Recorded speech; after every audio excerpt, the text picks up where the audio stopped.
மேக்நாட் சாகா மேற்கு வங்காளத்தில் பிறந்தவர். கொல்கத்தா என்று சொல்லுகிறோமே, அங்கே பிறந்தவர். அக்டோபர் மாதம் 6ஆம் தேதி பிறந்தவர்.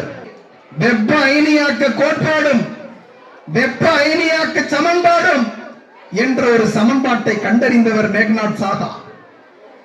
அந்த சமன்பாடு என்ன செய்தது, என்ன சொல்லுகிறது என்று கேட்டீர்கள் என்றால், நாம ராக்கெட்டை விடுறோம், இந்தியா ராக்கெட்டை அனுப்புகிறது. மேதகு முன்னாள் குடியரசுத் தலைவர் ஏபிஜே அப்துல் கலாம் கூறுகிறார். அவருடைய அக்னி சிறகுகள் என்கிற புத்தகத்தை எல்லாம் நீங்கள் வாங்கி வாசிக்க வேண்டும். ராக்கெட் அனுப்புறோம், ராக்கெட் அனுப்பும் பொழுது இடர்பாடு ஏற்பட்டது, கோளாறு ஏற்பட்டது, பழுது ஏற்பட்டது, அதை சரி செய்ய வேண்டும். எப்படி சரி செய்வது என்று எங்களுக்கு தெரியவில்லை.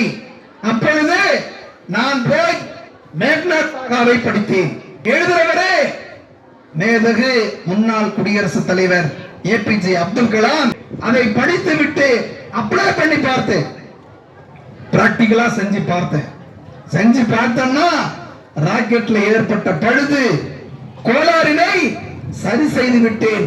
அப்ப ராக்கெட்டில் ஏற்பட்ட கோளாறை சரி செய்யக்கூடிய சமன்பாடு எங்கே இருக்கிறது என்றால் மேக்நாட் சாகாவுடைய சமன்பாட்டில் இருக்கிறது, அறிவியல் கண்டுபிடிப்பில் இருக்கிறது. நவீன இயற்பியலின் தந்தை மேக்நாட் சாகா என்று சொல்லப்படுகிறார்.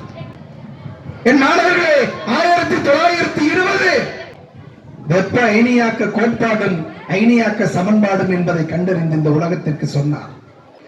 உலக பாடத்திட்டங்களில் அமெரிக்கா, இங்கிலாந்து போன்ற பாடத்திட்டங்களில் யாருடைய பாடத்தை வைத்திருக்கிறார்கள் என்றால் மேக்நாட் சாகாவினுடைய பாடத்தை தான் திறந்து வைத்திருக்கிறார்கள்.